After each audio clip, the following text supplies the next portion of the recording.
วัสดีค่ะ Welcome to ช่อง Iris Pacha Channel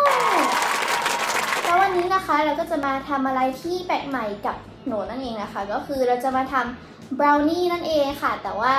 แทนที่จะทำบราวนี่อย่างเดียวเราก็คิดว่าแบบแทนที่ทำบราวนี่มันต้องซื้อแบบอุปกรณ์เยอะใช่ไหมคะเลยบราวนี่ครั้งนี้เราก็จะทำแค่2 อย่าง2 อย่างก็คือว่าเราก็จะมีแค่นี่อาริโอนะคะเอากี่ชิ้นเลยเอากี่ชิ้นก็ได้นะคะตามเพื่อนๆชอบนะคะแล้วนี่ก็คือนมจืดแค่นี้จบบราวนี่เสร็จก็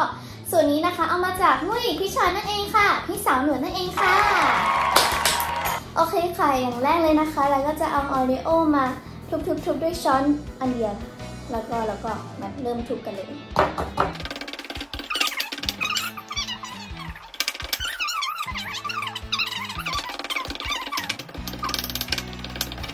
จะไม่ทำให้มันแบบcrumble เกินไปนะคะเดี๋ยวเราจะมาใส่นมจืดนะคะใส่ประมาณสัก2 ช้อนก่อนนะคะจะได้ให้มันดูก่อนว่ามันจะเหลวหรือเปล่าใส่เข้าไปเลย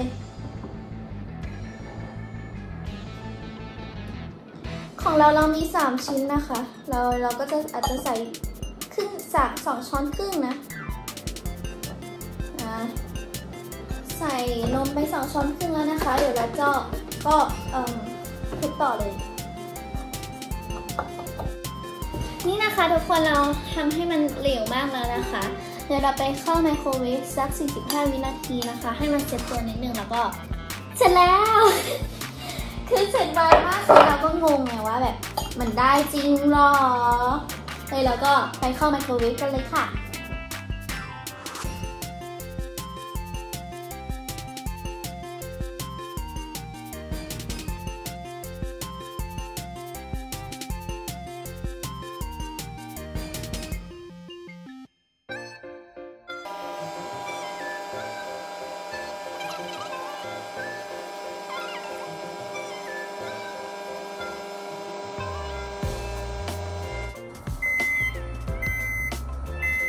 โอ้นี่ค่ะทุกคนมีความแบบกรอบกรุบ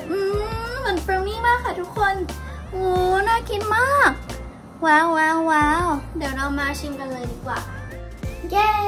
เสร็จแล้วนะคะไมโครเวฟ45 วินาทีก็ได้ออกมาเป็นอย่างนี้เลยทุกคนคือแบบจริงจังมันคือแบบดีมากคืออันนี้ค่ะทุกคนคือแบบไม่น่าเชื่อถือนะคะว่าแบบ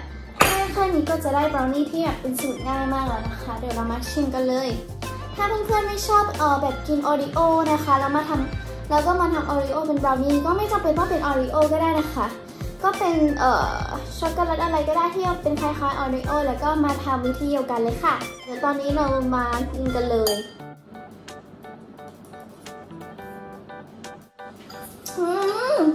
อร่อยมากค่ะทุกคนเขาบอกเลยว่าอร่อยมากจริงๆคือแบบมีความกลิ่นหอมของอาริโอนะคะแล้วก็มีกลิ่นหอมของนมด้วยแล้วมันจะมีความนุ่มในนะคะตรงข้างบนมันจะมีความกรอบๆนิดนึงแล้วพอกัดแล้วมันจะมีความนุ่มนะคะหอมมากเลยค่ะทุกคนคือมันดีโอเคค่ะตอนนี้ก็กินไปครึ่งจานแล้วนะคะทุกคนก็คือถ้าใครอยากทำตามก็ทำกันเลยนะแล้วก็